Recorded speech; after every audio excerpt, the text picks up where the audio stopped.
Hey everybody, welcome to Hit Rewind, and guess what everybody? Jacob's back! Hey, I'm back. The funny thing What's is, up, everybody? people aren't going to realize it was that long ago because, hold on, I have a puppy in the background, sorry everybody. It's okay, Summer. The last time we recorded was early September, and the episode's just been sitting in the vaults, and people aren't going to realize it was that many months between our recordings. But yeah, it's been a while. Oh my jinkies, that long. Yes. Yeah, so we're now into the year 1999. It's actually a lot shorter than you would expect. There's not that many movies that haven't been covered already, and it's kind of a dull year.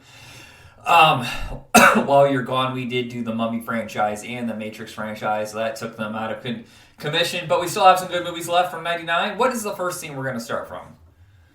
Okay. This one definitely took me by surprise. Purgatory.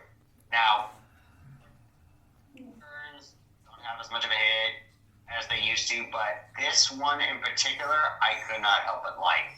Yeah, it's the TV movie, and I think it's the first TV movie we've ever included in our discussions, and the only reason I bring it up is because it's the highest rated cable movie in history, and I do not believe it'll ever be beat again because 25 years ago, you went to cable for original movies, really, and then streaming, that's where you go for that kind of stuff now.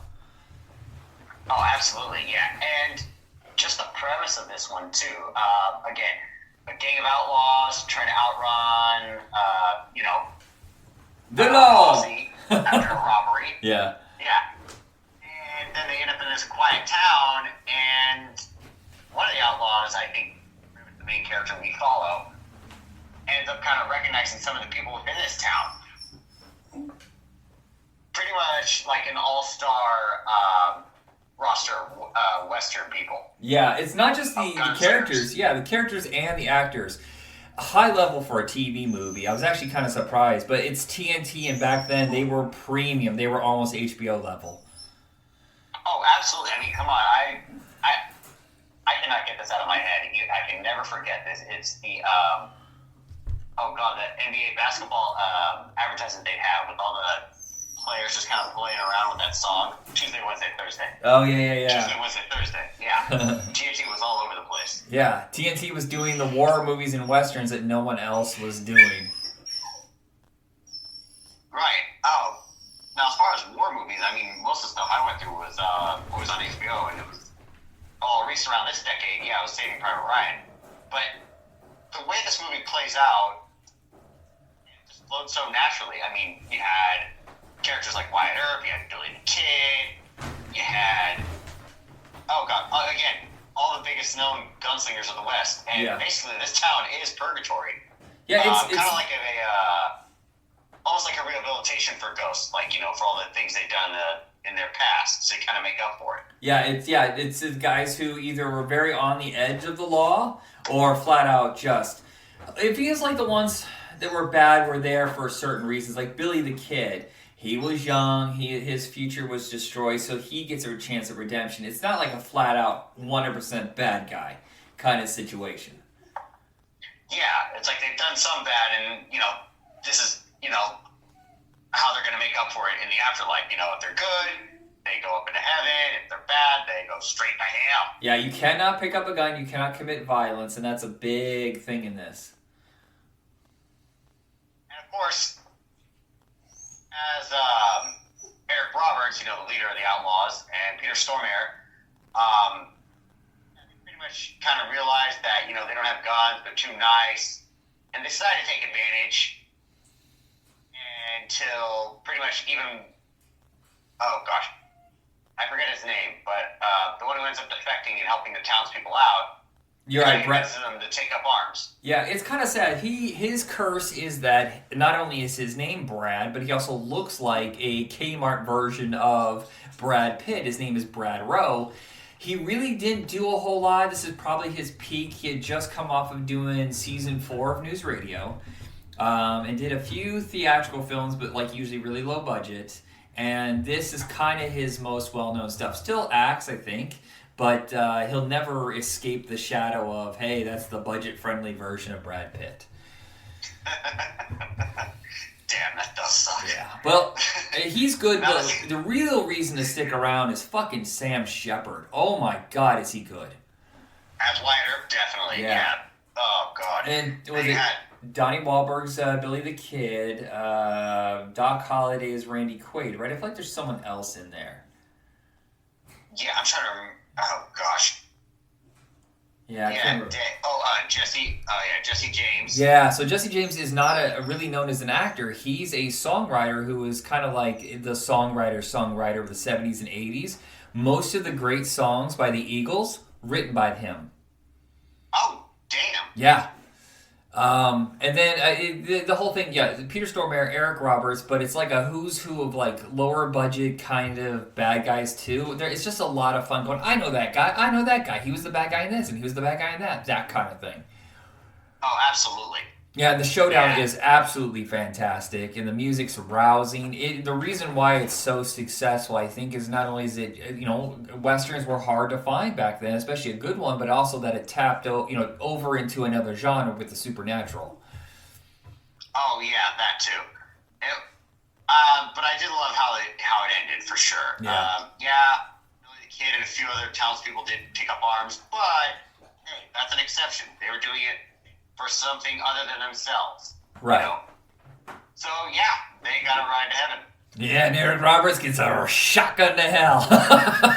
Absolutely. Straight up dropped into the canyon. All right. Yeah, so what is our next film? The Out of Towners. Now, I believe this one's a remake of a Jack Lemmon film. Yeah.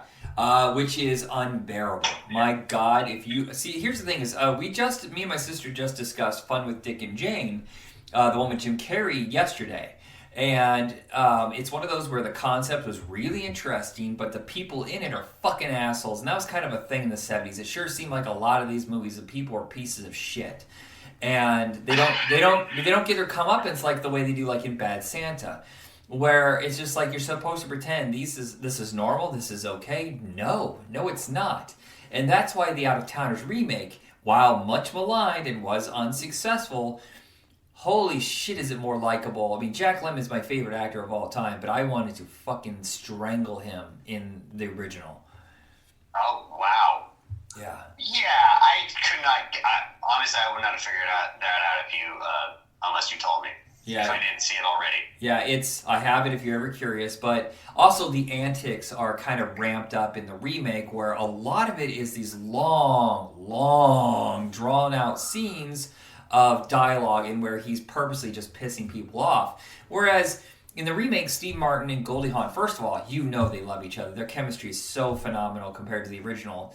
And they're just people in over their heads and stressed out and, just making poor decisions in, like, impulsive ways.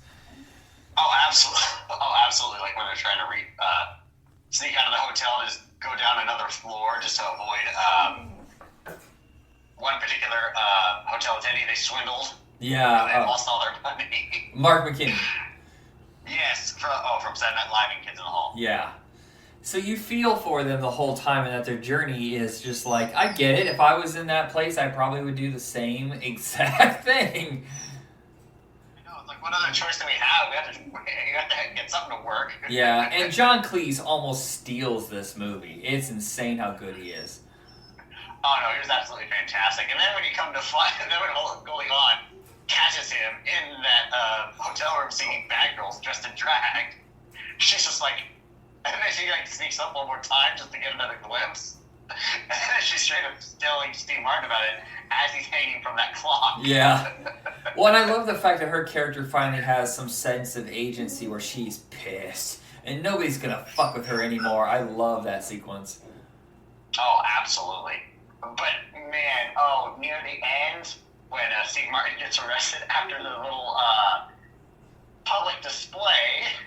Oh, during that public display, did you recoil when Rudy Giuliani fucking shows up? Yeah, God, I know. I'm like, oh, jeez. Yeah, it's hard. You see some of these old movies of these people that are now goddamn lunatics that are destroying this country. and you're like, I'm not okay with this. Is there a way to trim this, please? Yeah, exactly. I mean, Home Alone 2. Yeah, exactly. Take out that one little clip. That's funny. Take away from the movie. Home Alone 2 and Out of Towners always seem very connected to me because of the setting, because they're just people out of their normal, area, their comfort, and it has like funny hotel guys, Tim Curry, John Cleese, stuff like that, and appearance by someone who's a piece of goddamn garbage, Donald Trump and Rudy Giuliani. Right. I know, it makes sense. I know, it's crazy. What if they did take place in the same universe? Yeah. I can see that, yeah. Anything else you want to say about this one before we move on? I don't see why it should have failed. It was so funny. I enjoyed it. Yeah. The next one is... The Muse. The Muse. My favorite Albert Brooks movie, and I think a lot of it has to do with, because I'm a movie freak. I love hearing about Hollywood, and it's probably his flat-out mainstream... I mean, Defending Your Life, Mother, those are pretty mainstream, but this is the one where clearly this is trying to be a big studio audience pleaser. Yeah, and it did have a lot of charm. I definitely got a kick out of it. I love how it's like this one particular Hollywood writer just, realizing he's not, that the studios won't hire him, they don't think he's as good as he used to be. He lost his edge, and that keeps coming up so much throughout the movie. He's like, what does that even mean? Yeah, and then it's the whole thing is that he can't get his studio deal. He's shopping his project around over and over. And my favorite scene in this is probably when he goes to see Steven Spielberg, but he can't park on the lot. It's all the way at the very end, and he gets there, and he's like, "Who the fuck are you?" He's like, "I'm his cousin Steve." Or Stan Spielberg. Yeah. I haven't seen my cousin Steve, God, maybe a year? Oh, yeah, that scene was pretty freaking hilarious. But, man, to walk all the way up that Universal like that, especially where it's at. Yeah, and he's getting all the favors in by having this is the only time I think Martin Scorsese has he ever acted besides this? You got James Cameron, Rob Reiner, I'm trying to think of who else shows up in this. It's a lot of fun watching who will pop up. Oh, absolutely. All the cameos, it was definitely such a surprise. I'm like, Scorsese all going to Sharon Stone. Yeah, Sharon Stone man. is the perfect casting for this because she always seems like a woman who's a little unpredictable and it can make you nervous. And I thought she was very funny in this, but also like nerve-wracking because you don't know what she's going to do from one minute to another. Exactly. I mean, she was just, the way she was so needy and that how he always had to attend to her. And was just so freaking tired from doing all the other stuff already. Yeah. Like, damn. Yeah, if you haven't seen it, he's told by Jeff Bridges to go to her because she is a muse, a literal muse, daughter of a god, and he has to basically praise her and give her everything she's ever wanted. And boy, she tests his patience so much. Exactly, and it gets to the point where she even has to move in, just to help him out. Yeah. But in doing so, also helps his wife, played by Andie MacDowell. Yeah. It's funny. A lot of it's examination of how much of a narcissist he is, how just obsessive, and he can't even let his wife shine for even a moment when she realizes that her cookies can sell. And they did. And Wolfgang Puck's restaurant, no less. Another cameo. Yeah. Oh, wow. Yeah, it's a lot of fun and very unpredictable and just lots of laughs. Oh, absolutely. That was me from beginning to end. Oh, man. And then, of course, seeing the traffic, we're in their car talking on their car phones, and I'm just like, oh, that's 405. That's so brutal. I've never been. I don't know if I think I've ever been on that, so I have no idea. Be thankful. So, this was a first-time watch, right? Yes, it was. And so was Purgatory and Out of Towners, correct? Yes. I can't believe I haven't seen Out of Towners. Wow, okay. Is the next movie a first-time watch? No, actually, Okay. This next movie, I remember watching this, I think it was sophomore or junior year in high school, in an English class, The 13th Warrior, and my God, it was just so freaking brutal.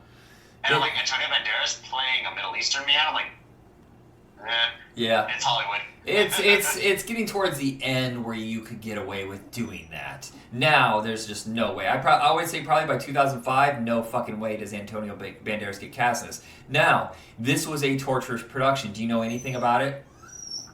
Torturous as the first Predator, was it? Well, yeah, it was way more. Funny, it's from the same director, John McTiernan.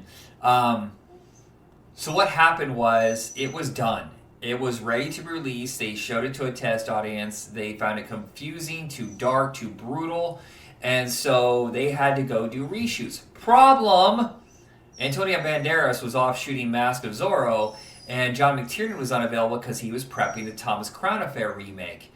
So they had to wait 6 months. They had to have holding deals for some of the cast. So then they went back and reshot for, I think, 3 months. And then when they were done, it still wasn't okay. But by then, McTiernan is shooting Thomas Crown Affair. He's not available. So Michael Crichton, who produced and obviously wrote the book Eaters of the Dead, had to come in and shoot for a few weeks. And then when it was done editing, it still wasn't good enough. So Touchstone had them trim it again. And so it went from an $85 million movie to a $130 million movie, and I think it made about 40. Well, it didn't release the same weekend as Jurassic Park. No, totally different year. I believe it released against The Haunting, if I remember correctly. Yeah, dumped. Oh, and then Sixth Sense was, I think, the next week, so it just killed it.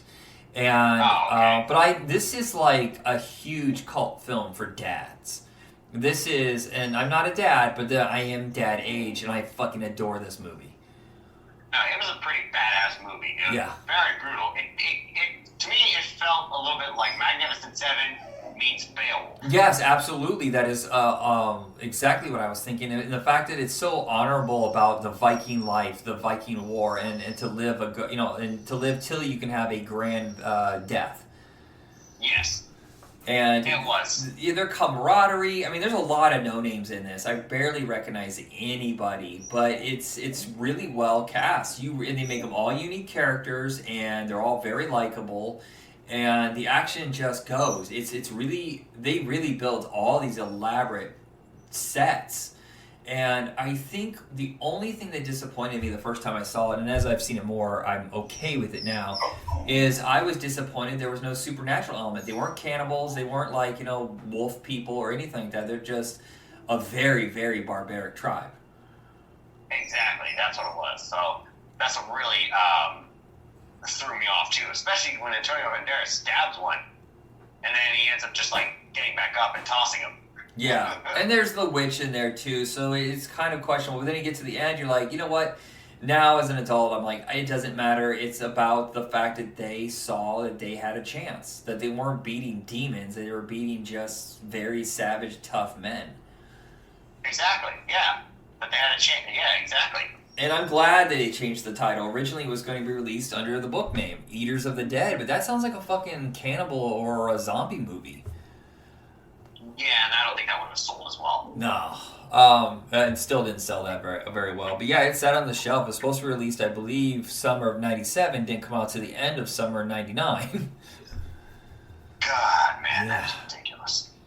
All right, what is our next and final film? Our next and final film is a Brendan Fraser classic. Oh my God, these ads were everywhere. Blast from the Past. Sadly, not really a hit. It didn't cost a lot, and it has its following, but, it cost, I think, $19 and made $24 million. That's not a hit. But no. I have, when Valentine's Day came around and I was asking a survey for people at work, what is your favorite romantic movie? And this is mine. This is my favorite romantic movie. You've Got Mail is very, very close. But there's something very special, sweet, and innocent about this movie. And I take a lot of it to heart about how I treat people. And there's that line that Dave Foley says. He goes, manners are a sign of respect to others. And that's how I try to live. Yeah, exactly. That's what made a whole lot of sense. And that's pretty much how Brendan Fraser's character was. I mean, that's how he was raised.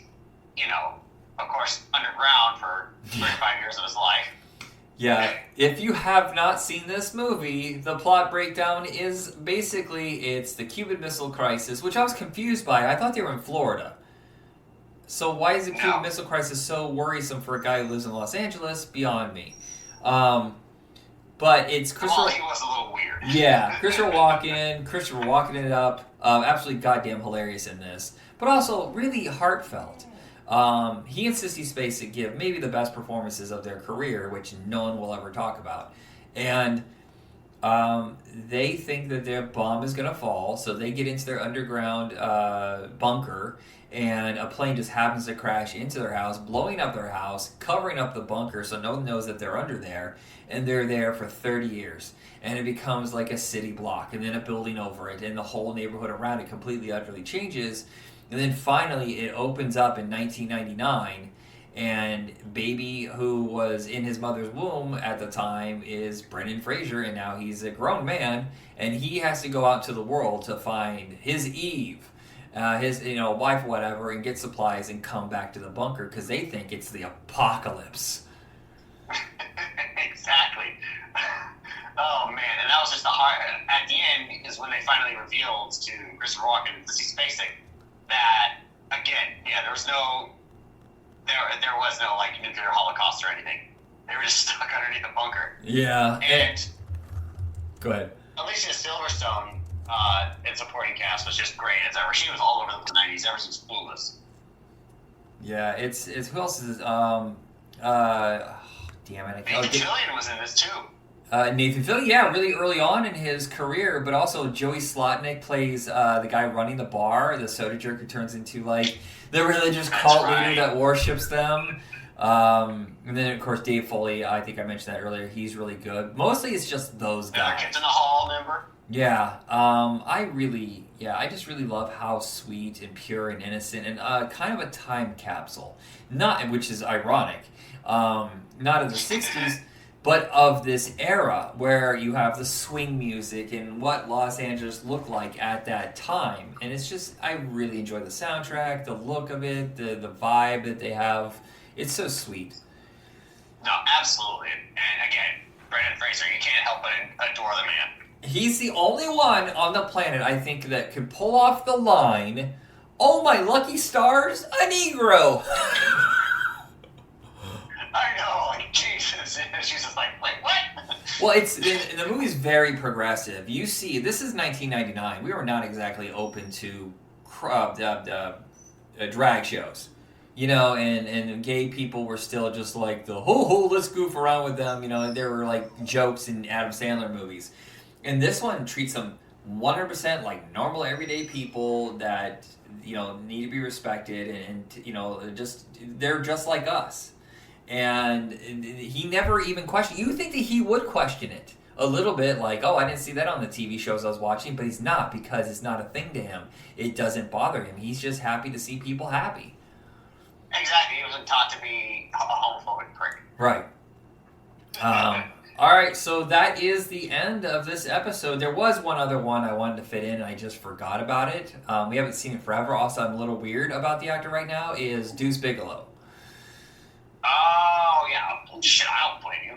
Yeah, and Rob Schneider sucks, but there is something kind of sweet about that first movie, even as crazy and outrageous as it is. The second one's fucking garbage. Yeah, I haven't even seen the second one, and I'm glad I kept away from it. And, again, Rob Schneider is just not a leading man. I think my dog... Unless he has Adam Sandler's help. Yeah. What was it? My sister was telling me that... what was the movie? Oh, Rob Schneider was originally supposed to be the star of the remake Fun with Dick and Jane, and I just don't see that happening. No. Yeah. All right. Thank you, Jacob, and it's been too long, bud. Thank you. I know. Yeah. All right, we will be continuing our journey, but this time we're going back in time to the 70s. I got a whole list of movies for Jacob to go through. All right, thank you, everybody. Goodbye. All right. Namaste.